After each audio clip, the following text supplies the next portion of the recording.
Hi everybody, I'm the croaky Andy Murray from WhatCulture. And I'm the not-so-croaky Adam Nicholas from WhatCulture, and we've got tons of wrestling news for you today, including updates on Becky Lynch's, Shayna Baszler's and Charlotte Flair's WrestleMania plans. Brock versus Drew, WrestleMania, it's happening. Could Samoa Joe be injured? Gonna tell you all about the NXT wrestler who debuted on the main roster last night. And we break down the brand new Raw announce team as well. This is the news. This is, how does he do it? He's a lot better at this. He's right on cue, isn't he? He is, man. The enthusiasm just comes through the camera, through his body, and onto your tablet screen. Anyway, we are going to kick things off with a little bit of chat about the burning subject coursing all the way through the internet today. Is Adam Warburton on his honeymoon yet? Unfortunately not. Oh, that was the question. Not. Anyway. I think he flies today. Andrade suspended, 30 days, wellness policy violation. Not great for the United States champion. This was first reported by Pro Wrestling Sheet last night, and PW Insider followed up with another report shortly afterwards, saying that WWE learned of the violation on the day of Raw itself, so yesterday, and then had to rewrite the show a little bit. So last night's Raw saw Andrade wrestle Humberto Carrillo. After the match, Carrillo gave him the hammerlock DDT onto the concrete. That was done to write Andrade off for the 30 days that he is going to be absent. Apparently, they were going to continue that feud anyway, but they would have presumably gone for something a bit less brutish. During this time, Zelina Vega is not expected to be on TV while her charge is suspended. And this is a shame, because it comes at a time when Andrade, it seems, was hitting his stride, really. He's really been building up steam, hasn't he, recently, Andrade? And they've just when he's starting to get really good ring gear as well, on top of his usual quality self. I feel like him and Charlotte Flair being together has kind of brought out this real showman in him, and it's got the pairing of him and Zelina over so much more. This could be a bit of hopefully it won't be a massive hiccup, just a little one. Sticky situation. I mean, we've seen Bobby Roode and Primo Colón were suspended in December. Those were the first suspensions in over 3 years. The first ones that we've heard of, of course. There's been all this talk on Twitter of like secret NXT suspensions and so forth. But whatever the case, Andrade, it hasn't come out like what he failed this test for. Nothing like that has been released. WWE haven't released a statement at the time of recording.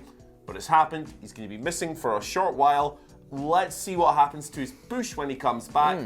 I mean, if they were really going to punish him, they could have pulled a title switch last night. Yep. So that suggests that maybe it might not be so severe, but I guess we'll find out. Here's one for you. Just when they've suspended, does that mean they can't appear in like even promos or vignettes or anything like that? Yeah, I think so. I think it's fully across the board. Cold turkey, off the completely TV. across the board. No sign of you.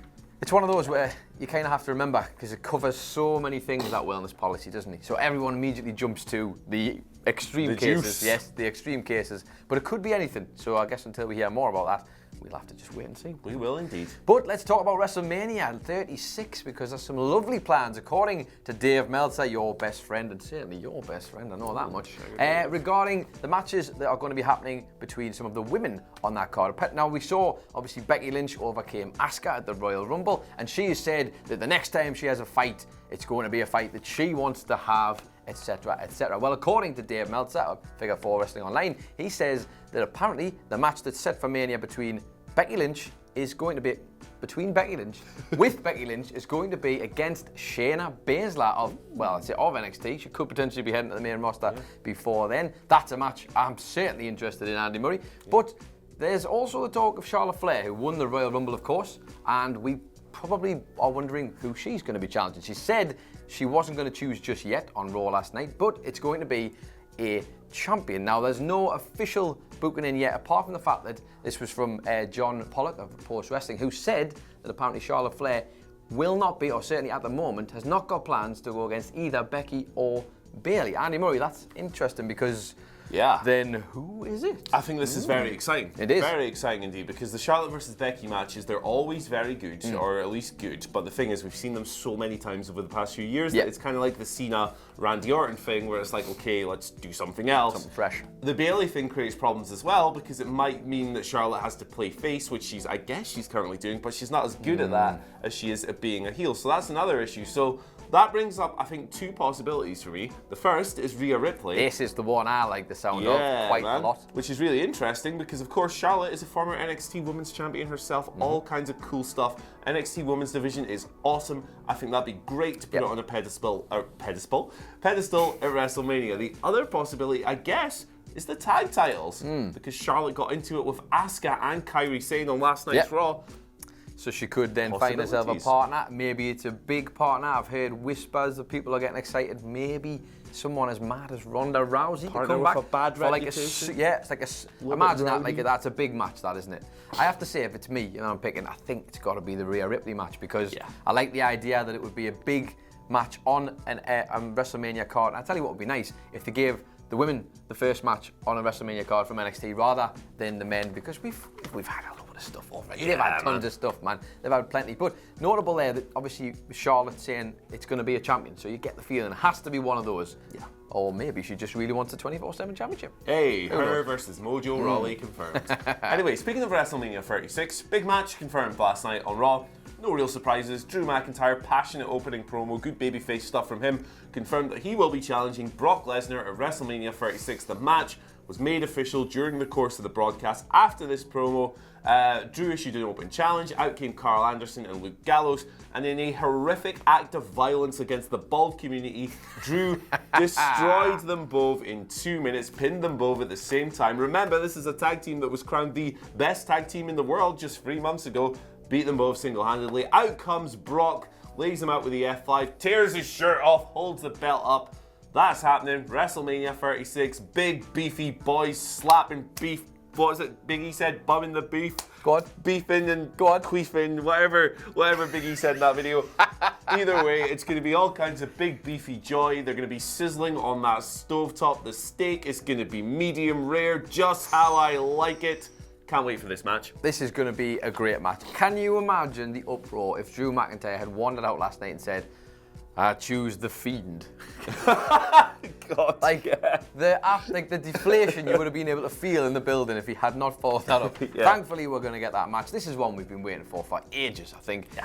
Drew is long overdue, this kind of match. Certainly this kind of spotlight match. But against the Brock Lesnar, he's the only guy in there, I think, who is feasibly believable to put up against Brock, size for size, and look like you're going to get that hoss match. But, if the Royal Rumble was any indicator, Brock Lesnar looking like he's kind of at least remotely motivated by all of this. Yeah, man. And happy to put Drew McIntyre over. Yeah. Which he does at WrestleMania, I'll pop me arse off. He was getting excited by the beefy boys in that Rumble, wasn't he? I love his reactions to Keith Lee.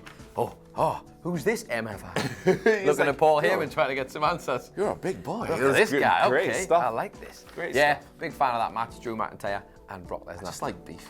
I know. Speaking of some beef, Samoa Joe. Hey! One of the beefier boys in WWE and obviously a legend, of course. But last night, if you were watching Monday Night Raw, you will notice that during his tag team titles match with Kevin Owens against the Messiah of Monday Night and Buddy Murphy, it didn't end well for him. He ended up having to be withdrawn from the match, and according to, let me just check my notes here, PW Insider it is, this was not a work. Apparently Joe had to come out of the match because of an actual potential injury. He was checked over on the night, but there have been no test results or anything released yet. No statement from WWE regarding this. The call was made on the night just to kind of say, no Joe. No Joe. No Joe. No back Joe. To the back no. you go, and Joe. The rest of the match, of course, had to be called on the fly because they're professionals now, man. I hope this isn't anything too serious because Joe and Kevin, I'm being a big fan of this so far. I feel like they've got something going right here. So much so, I think it's actually ended up, the whole thing, the whole package, them two, Seth Rollins and his little cronies, all of it's been great. It'd be a shame to see that get derailed because of a Samoa Joe injury. Yeah, it's a real shame for Joe. It looks like he took a nasty landing off the dive that apparently caused this. He was holding his head. It was right. It was face down, wasn't it? He just missed the... He was struggling to get up a little bit afterwards as well. It's a shame. They did a really good job of improvising after he was swinging out. The finish on Kevin Owens with Buddy Murphy getting the pin was really well done. It's a shame for Joe because he was ruled out last year. He had to sit on the announce table for a while, which he was really good at, by the way. But, the guy, he's picked up quite a number of injuries recently. I hope this isn't severe as a result, and I hope that he's able to get back to the ring very soon, because I love the little act with him and Kale. I love Joe as well. The Kale and Joe show. It's really good stuff. Speaking of, I guess, beefy boys, Mojo Rawley and Riddick Moss. Yeah, I'll give you that. Yep, all right. Riddick Moss was called up from NXT to the main roster last night. He has debuted as Mojo Rawley's offensive lineman. I think that has something to do with the National Hand Egg League. The Baltimore Bastards, the San Francisco 69ers, all those great teams.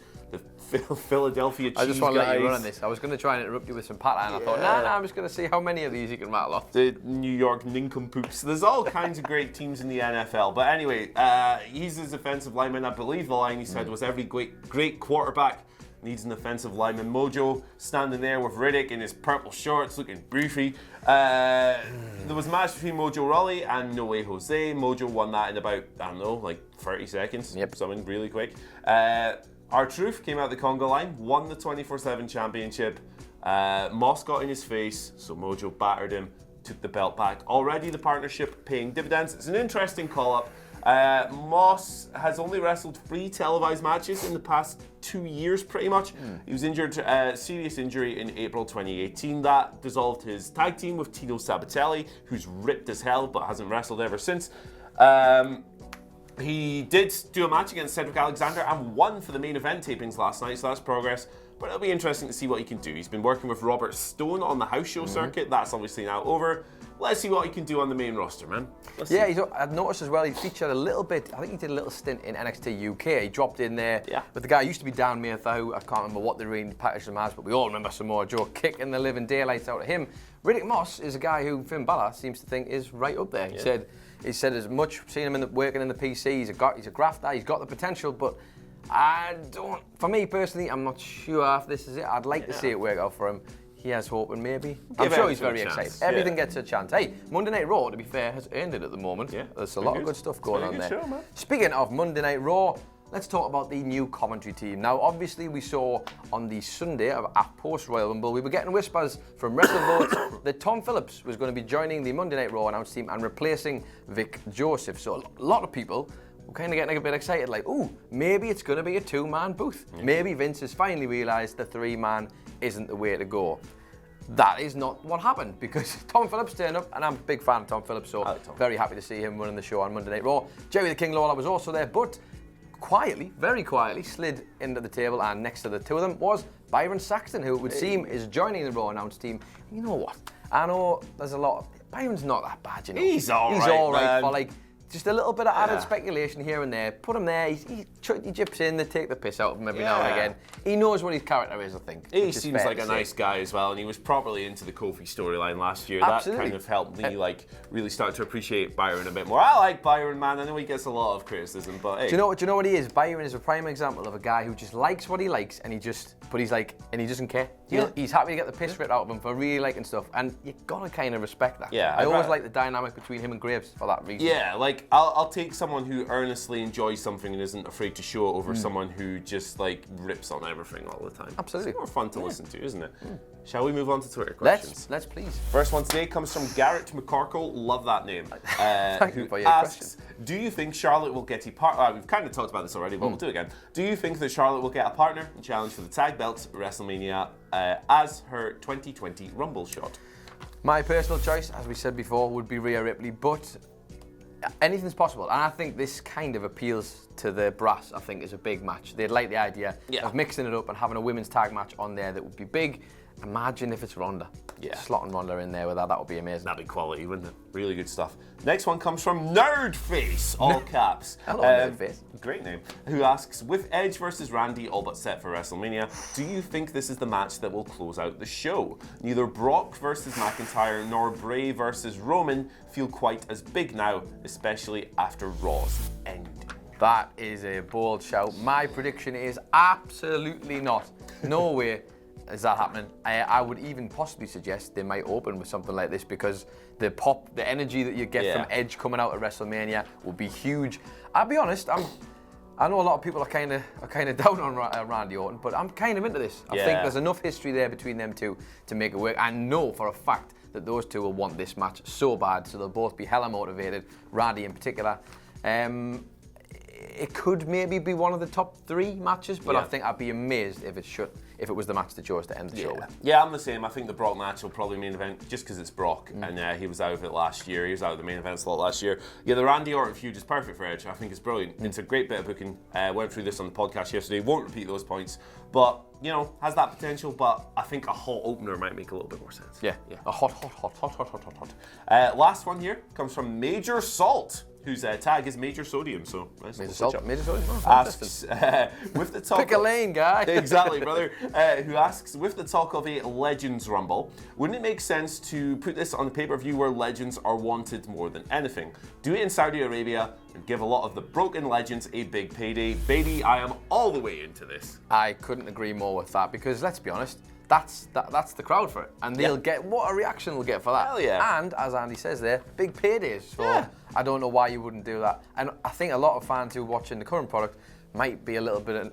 Don't get me wrong, that'd be some good ones. I'm sure you get a few pops here and there. Feels more tailored to something like a Crown Jewel, doesn't it? Yeah. I mean, the Saudi Arabian crowds just love seeing the big legends. They do. So you get all these guys in there. Even the dead ones they ask for. Yeah. So there you go. Hiroki Sumi. Hiroki Sumi would absolutely be in this match as a cosplay Yokozuna as well. 100%. But yeah, no, I think this would be fun, and I'd watch the hell out of it. Hey, actually, I think that'd be an essence of Liger's retirement stuff. That'd be an essence of that, and I was into that. Yeah. And if it's anything remotely like that, count me in. Fun, sentimental Absolutely. bollocks. Yep, definitely. That's what we're all about here at WhatCulture.